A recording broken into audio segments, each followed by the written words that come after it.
Hi everybody, I'm Bree the Plant Lady, and tonight I am doing some necessary cutbacks to make sure that the garden will look super awesome in time for the fall open garden, which is just a month away, scheduled for Saturday, September 23rd from noon to 4 p.m. Now, I'll admit, I started this project, wasn't really a project. I was in the pool cleaning it, so I'll show off. It's beautiful, clean, and fresh. And then I noticed that some of the Coleus were starting to flower. So I got out, I got my pruners. And then that set off a chain reaction of doing like huge cutbacks. Then I've decided to go ahead and pull the Band-Aid off and cut down the 2 sunflowers that were self-sown. They're really not looking great. They're not gonna get better. So I figure while I'm working in this bed, I might as well just do all of it. So I hope you'll stay tuned to watch my progress. So let me turn the camera around and show you what I've been pruning and why. Again, just to show off, the pool is so awesome. Remember, it's a feed tank from Tractor Supply, but I treat it like a pool. I keep it chlorinated and I vacuum it, and there's a pump and filter. And I really like to keep the plantings around it neat and tidy, which is why I like using Coleus. It's really easy to trim. Same thing with the Basil, which I did huge cutbacks on. So you can see all of that came from that plant. And you can see I've got, the tips of Coleus all over. And I also went ahead and cut off all of the Asclepias tuberosa seed pods, which are covered in milkweed bugs. And I did that primarily because I don't need those seeds and they clog the filter on the pool. So I don't want them floating all around. I cut all of the Basil down. Again, I'm gonna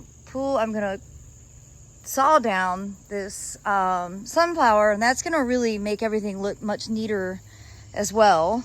The okra have been awesome. I've been harvesting tons of fruit from all these plants, and really I just wanna get it so that this bed can be edged, we can mulch it, and it'll look like the shining star that it's supposed to be.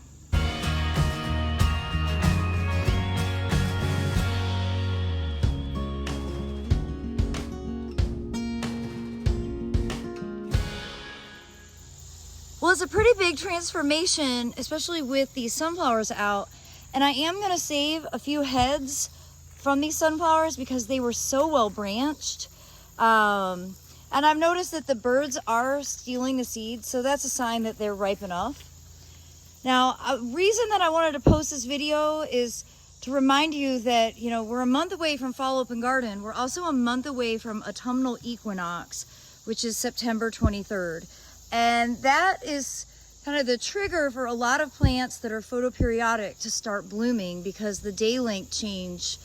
So if you do this vegetative pruning now, hard cutbacks on things like basil and coleus, that'll help keep them growing vegetatively a bit longer. Once they start to initiate flowers, you'll notice that the plants get a lot thinner, and in the case of the basil, that actually will really impact the foliage flavor. Now I know, I just tossed a ton of basil into a wheelbarrow to put into a compost pile, and that's just because I'm running out of time to get into the kitchen and process stuff. I'm heading out of town. My schedule is starting to get really busy again with travel, and I have to balance it all. And I've already made a ton of pesto that's frozen, and I have a ton of dried basil. So I don't really need this harvest. Now, I can guarantee I will still be harvesting from these basil plants before we have frost, likely somewhere within 2.5 months from now. But I wanted to post this video as a reminder to all of you that now, late August is still a good time to go ahead and do some of these cutbacks to really maximize the vegetative growth on a lot of your summer annuals. Well, I hope that you'll be inspired, and I do hope you'll tune in tomorrow for more practical gardening advice right here from my Zone 7 Central North Carolina garden. Thanks for watching, everybody.